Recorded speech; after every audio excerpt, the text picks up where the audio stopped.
guys, we're going to part 2, which is with Finn in Scotland. It's like how it's like how there's, like I said, you know, those ground nesting birds. There's those, but there's also so many crows, and not like the annoying crows, but like just look. I'll put something up on the screen now.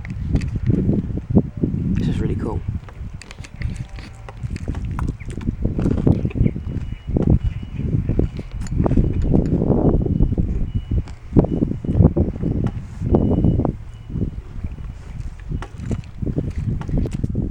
Yesterday's film, I was up super late editing it. You'll have seen it by now. But oh my god, it took so long. I really wanted to make it like awesome edit with pointing out all the different mountains, but it was just like, I don't know, I think I need to get myself a solid state drive, just basically extra storage, because my computer just, it can't handle the truth. It's just like it gets very slow as soon as you try and put anything on it.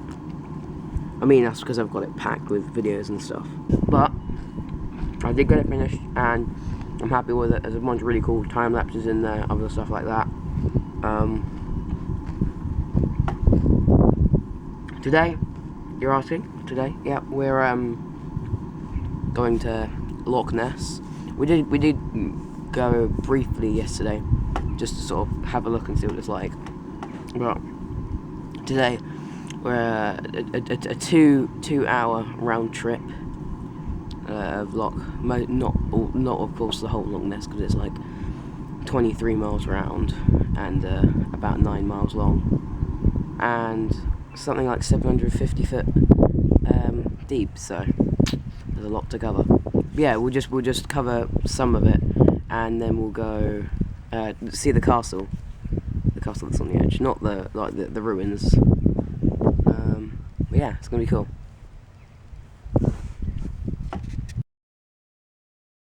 Hey guys, I know you literally just saw me introduce the video, but a little bit of a problem. You'll know by now, I've had to combine Monday and Tuesday. It's currently Tuesday, we've jumped today because yesterday I had a few problems. We went to a place called Glen Affric, which is a bunch of awesome like waterfalls and stuff like that. I did get some footage there, but I didn't get a lot because these tiny little flies, there's hundreds of thousands of them constantly, sort of, you know, they weren't biting me, they bit some of my family and stuff like that, but for some reason they didn't bite me. I think it's because I wasn't swatting them, I was just sort of going like that. That looked weird. Yeah, but I'll show you everything I got from Glen Affric now, and then I'll jump to later, today, where we're going to do the Loch Ness trip, like the guided tour. Not of all of the Loch Ness, just up to the castle and stuff. But yeah, it should be pretty cool. Here's everything I got, Glen Affric.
entrance of Loch Ness, the largest body of fresh water in Great Britain.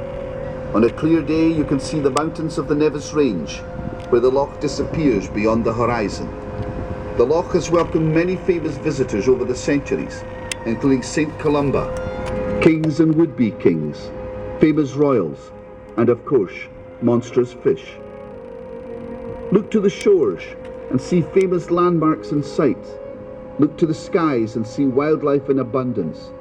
Look beyond the ship's bow and see some of the most beautiful scenery in Scotland. Look down into the dark waters and who knows what you might find. As we sail down Loch Ness, notice the very steep sides to the left and right. Loch Ness lies on a geological fault line, which essentially cuts Scotland into two halves. The Great Glen, as it is known, was flooded following the melting of Ice Age glaciers around 11,000 years ago, creating Loch Ness and several other lochs along the fault line.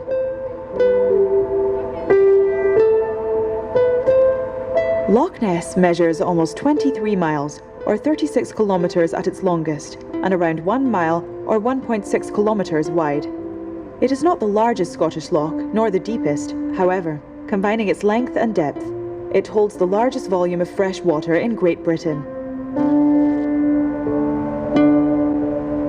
If we were to combine the water in all the lakes of England and Wales, Loch Ness would still have more. It holds an estimated 7.5 billion cubic metres of water. That's enough to fill 3 million Olympic-sized swimming pools. At its deepest point, Loch Ness is around 230 metres deep. That's twice the height of the Forth Rail Bridge and deeper than much of the North Sea. Even hardy Scots would think twice before swimming in Loch Ness, as the loch remains at around 6 degrees Celsius, with only the surface water getting a little warmer in the summer. Having said this, in the winter, the water is often warmer than the air temperature. As the temperature remains fairly steady throughout the year, the loch does not freeze over. If you look overboard, you may see that the water is very dark, almost brown. This is caused by the peat content of the surrounding soil. Once you travel beyond 30 metres in depth, the loch is a dark abyss, with very poor visibility, making it a perfect hiding place for anything that wishes to remain unseen.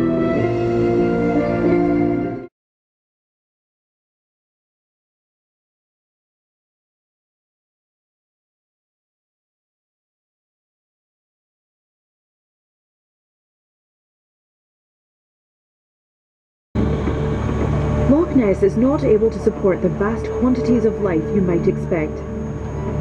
Due to the high peat content of the water, it is nutrient poor. However, it is oxygen rich, which means species can survive at amazing depths. Much of the underwater life can be found either along the shallow shoreline or within the first 30 metres below the surface, where sunlight can penetrate the darkness.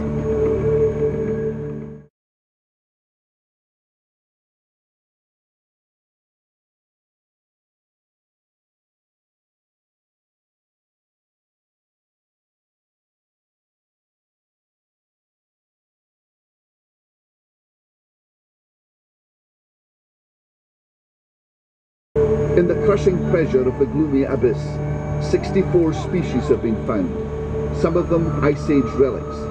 The Arctic char is one of the most common fish to be found in the loch, although if you are hoping to cast a line during your time here, you may find them slippery customers. Distant Ice Age relatives of the Atlantic salmon, they are rarely caught as they swim so deep.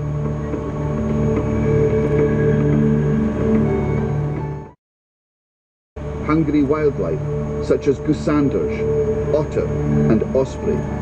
However, there is one species which has always managed to evade would-be predators, tourists and scientists, and that is the loch's most famous resident, Nessie. Descriptions are varied. Some say Nessie is over 12 metres long, that she has a head shaped like a horse. Some say she could be an ancient species of sturgeon. Others that she lives in secret caves hidden underwater on the loch's sides.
bye. Yeah, bye.